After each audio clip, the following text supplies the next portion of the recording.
2,000 ಹಾಗೆ 2 ಕಂತು ಒಟ್ಟು 4,000 ಹಣ ಜಮೆ ಆಗಲು ಶುರುವಾಗಿದೆ. ವೀಕ್ಷಕರೇ, ನಿಮ್ಮ ಅಕೌಂಟಿಗೂ ಏನಾದರೂ ಹಣ ಬಂದಿಲ್ಲ ಅಂದರೆ ವಿಡಿಯೋನ ಕೊನೆ ತನಕ ನೋಡಿ. ಸಿಹಿ ಸುದ್ದಿ ಬಂದಿದೆ ಹಾಗೂ ಗೃಹಲಕ್ಷ್ಮಿಯರಿಗೆ ಇನ್ನು ಮುಂದೆ 5 ಲಕ್ಷದಿಂದ 50 ಲಕ್ಷ ರೂಪಾಯಿವರೆಗೂ ಸಾಲ ಕೂಡ ಸಿಗುತ್ತೆ. ಇದು ದೊಡ್ಡ ಬ್ರೇಕಿಂಗ್ ನ್ಯೂಸ್ ಸದ್ಯಕ್ಕೆ ಬರ್ತಾ ಇರುವಂಥದ್ದು. ನಿಮ್ಮ ಹತ್ತಿರವೂ ಕೂಡ ರೇಷನ್ ಕಾರ್ಡ್ ಇದ್ದರೆ ವಿಡಿಯೋನು ಕೊನೆ ತನಕ ನೋಡಿ ಇರಿ. ಯಾಕಂದರೆ ರೇಷನ್ ಕಾರ್ಡ್ ಇದ್ದವರಿಗೆ 2 ದೊಡ್ಡ ಬ್ರೇಕಿಂಗ್ ನ್ಯೂಸ್ ಸದ್ಯಕ್ಕೆ ಬಂದಿರುವಂಥದ್ದು. ಸ್ವಂತ ಮನೆ, ಕಾರು, ಆಸ್ತಿ ಪಾಸ್ತಿ ಇದ್ದವರ BPL ಕಾರ್ಡ್ APL ಕಾರ್ಡ್ಗೆ ಕನ್ವರ್ಟ್ ಆಗ್ತಾ ಇದೆ. ಇನ್ನು ಮೂರನೇದಾಗಿ ಬಂಗಾರ ಬೆಳೆದರೆ ದಾಖಲೆ ಮುರಿದು ಮುಂದೆ ನುಗ್ಗುತ್ತಾ ಇರುವಂಥದ್ದು. ಭಾರತದಲ್ಲಿ ಆಭರಣ ಪ್ರಿಯರಿಗೆ ನೀವೇನಾದರೂ ಬಂಗಾರದ ಖರೀದಿ ಮಾಡಲು ಪ್ಲ್ಯಾನ್ ಮಾಡಿದರೆ ನಿಮಗೆ ಒಂದು ಶಾಕಿಂಗ್ ನ್ಯೂಸ್ ಅಂತ ಹೇಳಿದರೂ ತಪ್ಪಾಗುತ್ತಿಲ್ಲ. ಹಾಗೂ ನಿಮ್ಮ ಮನೆಯಲ್ಲೂ ಕೂಡ ಶಾಲೆಗೆ ಹೋಗುವ ಮಕ್ಕಳು ಎದುರೇ ಅಥವಾ ಚಿಕ್ಕ ಮಕ್ಕಳು ಇದ್ದರೆ ವಿಡಿಯೋನು ಕೊನೆ ತನಕ ನೋಡಿ. 2 ದೊಡ್ಡ ಬ್ರೇಕಿಂಗ್ ನ್ಯೂಸ್ ಬಂದಿರುವಂಥದ್ದು. ಇನ್ನು ವಿತೌಟ್ ಡಾಕ್ಟರ್ ಪರ್ಮಿಷನ್ ನೀವು ಯಾವುದೇ ಕಾರಣಕ್ಕೂ ಮಕ್ಕಳಿಗೆ ಇನ್ನು ಮುಂದೆ ಸೈರಪ್ಪನ್ನು ಕೊಡಿಸಬೇಡಿ. ಯಾಕೆಂದರೆ ಇಂಥ ಸೈರಪ್ಗಳನ್ನು ಕುಡಿದು 11 ಮಕ್ಕಳು ಸಾವಿಗಡೆ ಆಗಿರುವಂಥದ್ದು ಎಂಬು ಒಂದು ದೊಡ್ಡ ಘನಘೋರಕ ದುರಂತ ಸುದ್ದಿ ಬಂದಿರುವಂಥದ್ದು. ವೀಕ್ಷಕರೇ, ನಿಮ್ಮ ಮನೆಯಲ್ಲಿ 5 ವರ್ಷಕ್ಕಿಂತ ಕಡಿಮೆ ವಯಸ್ಸಿನ ಮಕ್ಕಳಿದ್ದರೆ ವಿಡಿಯೋನು ಕೊನೆ ತನಕ ನೋಡಿ. ತುಂಬಾ ಇಂಪಾರ್ಟೆಂಟ್ ವಿಡಿಯೋನು ಇವತ್ತಿನ ಈ ವಿಡಿಯೋನು. ಹಾಗೆ ನಮ್ಮ ಕರ್ನಾಟಕದಲ್ಲಿ ಎಲ್ಲ ಏನಾಗಿದೆ ಮತ್ತು ನಾಳೆಯಿಂದ ಶುರುವಾಗ್ತಾ ಇರುವ ಹೊಸ ನಿಯಮ BPL ಕಾರ್ಡ್ ಇದ್ದವರಿಗೆ ಗೃಹಲಕ್ಷ್ಮಿಯರಿಗೆ ಬಂಗಾರದ ಬೆಲೆ ಬಗ್ಗೆ ಪ್ರತಿಯೊಂದು ಡೀಟೇಲ್ ಆಗಿ ವಿಡಿಯೋನು ನೋಡ್ತಾ ಹೋಗೋಣ. ಮತ್ತು ಸಾಮಾಜಿಕ ಮತ್ತು ಶೈಕ್ಷಣಿಕ ಸಮೀಕ್ಷೆ ಈಗ ಬೆಂಗಳೂರು ನಗರದಲ್ಲಿ ಕೂಡ ಪ್ರಾರಂಭವಾಗಿದ್ದು, ಮೊದಲ DK ಶಿವಕುಮಾರ್ ಸರ್ ಮನೆಯಿಂದಲೇ ಪ್ರಾರಂಭವಾಗಿರುವಂಥದ್ದು. ಬೆಂಗಳೂರು ಅಧಿಕೃತವಾಗಿ ಚಾಲನೆಗೆ ಬಂದಿರುವಂಥದ್ದು. DK ಶಿವಕುಮಾರ್ ಅವರಿಗೆ ಪ್ರಶ್ನೆಗಳು ಸುರಿಮಳೆ. 60 ಪ್ರಶ್ನೆ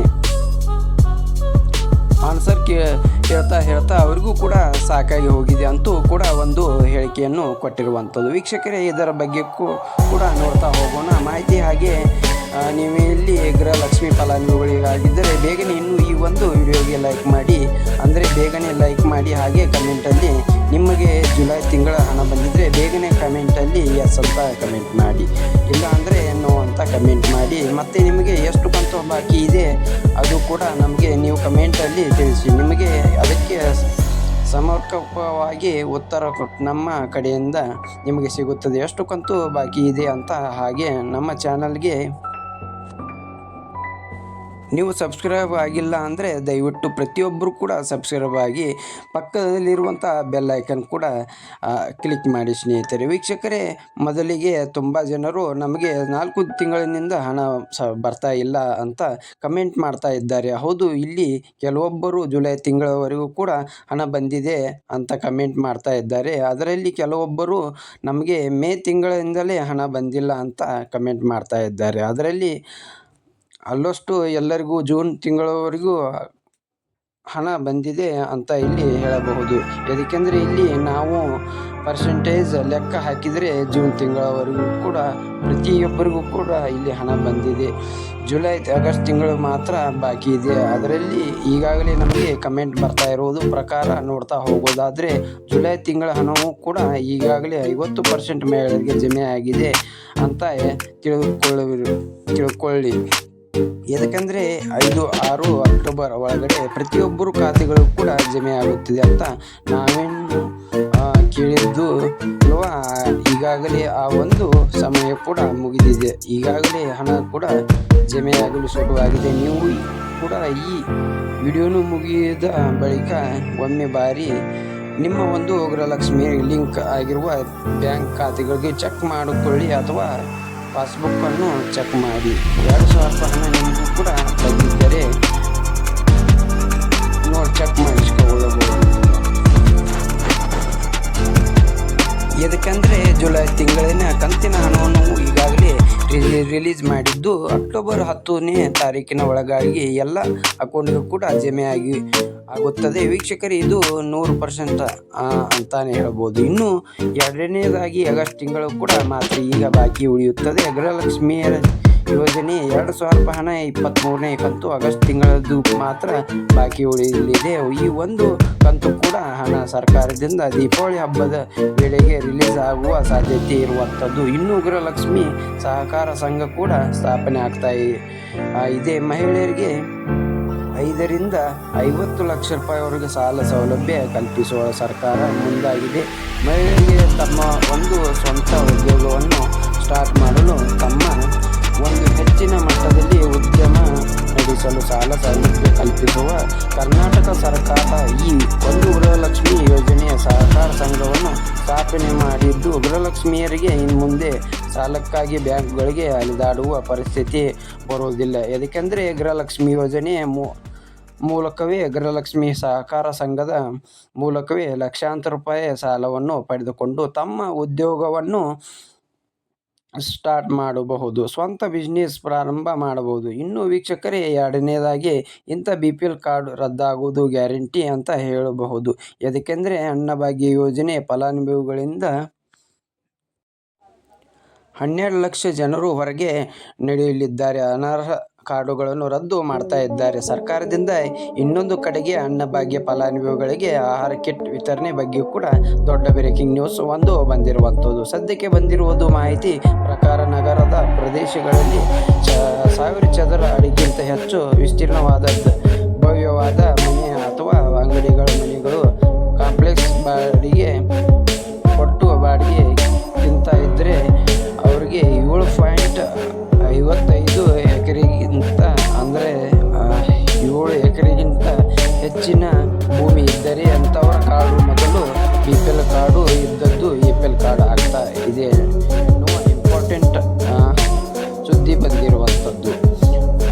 ಮತ್ತು ಇಲ್ಲಿ ನೋಡೋದಾದರೆ 1,20,000 ರೂಪಾಯಿ ಮೇಲೆ ಆದಾಯ ಇದ್ದವರು ಹಾಗೂ GST ಮತ್ತು ಆದಾಯ ತೆರಿಗೆ ಪಾವತಿ ಮಾಡ್ತಾ ಇದ್ದವರು BPL ಕಾರ್ಡ್ APL ಕಾರ್ಡ್ಗೆ ಕನ್ವರ್ಟ್ ಆಗ್ತಾ ಇದೆ. ಇನ್ನು 3ನೇದಾಗಿ ಪಡಿತರ ಚೀಟಿ ಯಾವುದೇ ಸದಸ್ಯರು 4 ಚಕ್ರದ ವಾಹನ ಹೊಂದಿದ್ದಲ್ಲಿ ಅಂಥವರು ಅಥವಾ ಅಂಥ ವ್ಯಕ್ತಿಯ ಅವಲಂಬಿಕೆ ಕುಟುಂಬ ಸದಸ್ಯರು ತಂದೆ ತಾಯಿ ಹೆಂಡತಿ ಅವಿವಾಹಿತ ಮತ್ತು ಮಕ್ಕಳು BPL ಕಾರ್ಡನ್ನು ಹೊಂದಿದ್ದರೆ ಅಂಥವರು ಕೂಡ APL ಕಾರ್ಡ್ಗಳು ಕನ್ವರ್ಟ್ ಆಗ್ತಾ ಇದ್ದಾವೆ.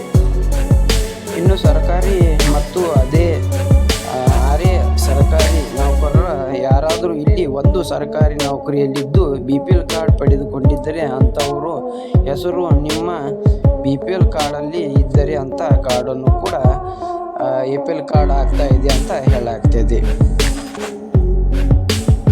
ಇನ್ನು ವೈದ್ಯರು, ಇಂಜಿನಿಯರು, ವಕೀಲರು ನೌಕರಿ ಕಾರ್ಡು ಕೂಡ ಇಲ್ಲಿ APL ಕಾರ್ಡ್ ಆಗ್ತಾ ಇದೆ ಅಂತ ಹೇಳಲಾಗ್ತದೆ. ವೀಕ್ಷಕರೇ, ಒಟ್ಟಾರೆ ಹೇಳೋದಾದರೆ ಇಷ್ಟೊಂದು ನಿಯಮಗಳನ್ನು ಇರುವಂಥದ್ದು. ಇನ್ನು ನಮ್ಮ ಕರ್ನಾಟಕದ ಸರ್ಕಾರದಿಂದ ಅನ್ನಭಾಗ್ಯ ಯೋಜನೆ ಅಡಿಯಲ್ಲಿ ಅಕ್ಕಿ ಜೊತೆಗೆ ಪೌಷ್ಟಿಕಾಹಾರ ಉಳ್ಳ ಅಗತ್ಯ ಒಂದು ಕಿಟ್ಟನ್ನು ವಿತರಣೆ ಮಾಡಲಾಗುತ್ತೆ. ಅಂದರೆ ಅಕ್ಕಿ ಜೊತೆಗೆ ಅಡುಗೆ ಎಣ್ಣೆ, ಸಕ್ಕರೆ, ಉಪ್ಪು, ಕಾಫಿ ಪುಡಿ, ಟೀ ಪುಡಿ, ಬೇಳೆ, ಜೋಳ, ರಾಗಿ ಅಥವಾ ಜೋಳ ಇತರೆ ಒಂದು ಆಹಾರವನ್ನು ಒಂದು ಪ್ರದೇಶಗಳಲ್ಲಿ ತಕ್ಕಂತೆ ವಿತರಣೆ ಮಾಡಲು ಸರ್ಕಾರ ಪ್ಲಾನಿಂಗ್ ಅನ್ನು ನಡೆಸಿರುವಂಥದ್ದು. ಮುಂದಿನ ಬರುವ ತಿಂಗಳಿನಿಂದ ಅಥವಾ ದೀಪಾವಳಿ ಹಬ್ಬದ ಮುಗಿದ ಬಳಿಕ ಇದರ ಬಗ್ಗೆ ಅಧಿಕೃತ ಮಾಹಿತಿ ಆಹಾರ ಸಚಿವರು KH ಮುನಿಯಪ್ಪ ಅವರು ಈಗಾಗಲೇ ಇದರ ಬಗ್ಗೆ ಕೂಡ ಒಂದು ಅಪ್ಡೇಟನ್ನು ಬಂದಿರುವಂಥದ್ದು. ಆಹಾರ ಇಲಾಖೆಯಿಂದ ಏನಪ್ಪ ಅಂದರೆ ಅಕ್ಕಿ ಪ್ರಮಾಣ ಹೆಚ್ಚಾಗಿದೆ, ಅಕ್ಕಿ ಕಾಳಸಂತೆಯಲ್ಲಿ ಮಾರಾಟವಾಗ್ತಾ ಇದೆ, ಜನರಿಗೆ ಅವಶ್ಯಕ್ಕಿಂತ ಹೆಚ್ಚು ಅಕ್ಕಿ ವಿತರಣೆ ಆಗ್ತಾ ಇದೆ. ಹೀಗಾಗಿ ಸ್ವಲ್ಪ ಅಕ್ಕಿ ಇಟ್ಟುಕೊಂಡು ಜನರು ಏನು ಮಾಡ್ತಾ ಇದ್ದಾರೆ, BPL ಕಾರ್ಡ್ ಇದ್ದವರು ಅನ್ನಭಾಗ್ಯ ಯೋಜನೆ ಅಕ್ಕಿಯನ್ನು ಕಾಳಸಂತೆಯಲ್ಲಿ ಮಾರ್ಕೆಟ್ನಲ್ಲಿ ಮಾರಾಟವನ್ನು ಮಾಡ್ತಾ ಇದ್ದಾರೆ. ಇದನ್ನು ತಪ್ಪಿಸಲು ಕ್ರಮ ಪಡಿತರ ವಿರುದ್ಧ ವಿಶೇಷ ಕಾರ್ಯಾಚರಣೆ ಪ್ರಾರಂಭವಾಗಿದೆ. ಇನ್ನು ಇವೆಲ್ಲ ಕೂಡ ಕ್ಲಿಯರ್ ಆದ ಮೇಲೆ ಅನ್ನಭಾಗ್ಯ ಫಲಾನುಭವಿಗಳಿಗೆ ಮುಂದೆ ಅನ್ನಭಾಗ್ಯ ಜೊತೆಗೆ ಆಹಾರ ಕಿಟ್ ವಿತರಣೆ ಮಾಡಬಹುದು ಅಂತಲೂ ಕೂಡ ನಿರೀಕ್ಷೆ ಇದೆ ಅಂತ ಇಲ್ಲಿ ಹೇಳಲಾಗ್ತಿದೆ. ವೀಕ್ಷಕರೇ, ಇನ್ನು 3ನೇದಾಗಿ ಶಾಲೆಗೆ ಹೋಗುವ ಮಕ್ಕಳಿಗೆ ತಿಂಗಳಿಗೆ ಒಂದು ಶನಿವಾರ ಮಾತ್ರ ಬ್ಯಾಗ್ ಡೇ ಅಂತ ಆಚರಿಸಲು ನಿರ್ಧಾರವನ್ನು ಮಾಡಲಾಗಿದೆ. ಅಂದರೆ ಈ ಒಂದು ದಿನ ಶನಿವಾರ ಬ್ಯಾಗ್ ಇಲ್ಲದೆ ಮಕ್ಕಳು ಶಾಲೆಗೆ ಬರಬೇಕು. ಅನಂತರ ಶಿಕ್ಷಕರಿಗೆ ಅವರು ಒಂದು ಸಿಲಿಬ್ಲಿಸ್ಟ್ ಇರುವಂಥ ಒಂದು ಕಾರ್ಯಕ್ರಮಗಳನ್ನು ಆಯೋಜಿಸಲಾಗುತ್ತೆ. ಅಂದರೆ ಇಲ್ಲಿ ಮಕ್ಕಳಿಗೆ ಕೇವಲ ಪಠ್ಯ ಪುಸ್ತಕದ ಜ್ಞಾನ ಮಾತ್ರ ಅಲ್ಲ, ಹೊರಗಿನ ಜ್ಞಾನವೂ ಕೂಡ ಸಿಗಬೇಕು. ಕ್ರೀಡಾಪಟುಗಳ ಬಗ್ಗೆ ಕೂಡ ಮಾಹಿತಿ ಸಿಗಬೇಕು ಅಂತಲೂ ಕೂಡ ಇಲ್ಲಿ ಸರ್ಕಾರದಿಂದ ಶಿಕ್ಷಣ ಇಲಾಖೆಯಿಂದ ಒಂದು ಮಹತ್ವ ಆದೇಶವೊಂದು ಬಂದಿರುವಂಥದ್ದು. ಅಂದರೆ ಇಲ್ಲಿ ಪ್ರತಿ ಶನಿವಾರ ಅಲ್ಲ, ಇದು ತಿಂಗಳ ಒಂದು ಶನಿವಾರ ಮಾತ್ರ. ಅಂದರೆ 4 ಶನಿವಾರದಲ್ಲಿ ಒಂದು ಶನಿವಾರ ಬ್ಯಾಗ್ ಇಲ್ಲದೆ ಮಕ್ಕಳು ಶಾಲೆಗೆ ಬಂದು ಬೇರೆ ಒಂದು ಕ್ರೀಡಾಪಟ್ಟ ಚಟುವಟಿಕೆಗಳನ್ನು ಭಾಗವಹಿಸಬಹುದು. ಅದರಿಂದ ಅವರಿಗೆ ಮತ್ತಷ್ಟು ಒಂದು ಜ್ಞಾನ ಸಿಗುತ್ತೆ, ಹೊರಗಿನ ಜ್ಞಾನ ಕೂಡ ಸಿಗುತ್ತೆ ಅಂತ ಇಲ್ಲಿ ಹೇಳಾಗ್ತದೆ. ಶಿಕ್ಷಕರಿಗೆ ಇದರ ಬಗ್ಗೆ ಒಂದು NRDC ಕಡೆಯಿಂದ ಒಂದು ಮಾಹಿತಿ ಕೂಡ ಸಿಕ್ಕಿರುವಂಥದ್ದು. ಮುಂದಿನ ಬರುವ ದಿನಗಳಲ್ಲಿ ಇದರ ಬಗ್ಗೆ ಕೂಡ ಪಾಲಕರಿಗೆ ಶಿಕ್ಷಕರು ಇದರ ಬಗ್ಗೆ ಅಪ್ಡೇಟನ್ನು ಕೊಡಲಾಗಿದೆ. ಅಂದರೆ ಒಂದು ತಿಂಗಳಿನಲ್ಲಿ ಒಂದು ಶನಿವಾರ ಮಾತ್ರ ಬ್ಯಾಗ್ ಇಲ್ಲದೆ ವಿದ್ಯಾರ್ಥಿಗಳು ಶಾಲೆಗೆ ಬರಬೇಕಾಗುತ್ತೆ ಅಂತವು ಕೂಡ ಇಲ್ಲಿ ಹೇಳಬಹುದು. ವೀಕ್ಷಕರೇ, ಈಗ ಬನ್ನಿ ಇನ್ನೊಂದು ಬಿಗ್ ಅಪ್ಡೇಟ್ ಕೂಡ ಇಲ್ಲಿ ಬಂದಿರುವಂಥದ್ದು. ಅದೇನಪ್ಪ ಅಂದರೆ, ನೀವೇನಾದರೂ ಸಿನಿಮಾಗೆ ಹೋಗುತ್ತಿದ್ದರೆ ಈಗ 200 ರೂಪಾಯಿ ಟಿಕೆಟ್ ರಾಜ್ಯ ಸರ್ಕಾರ ನಿರ್ಧಾರ ಮಾಡಿದೆ.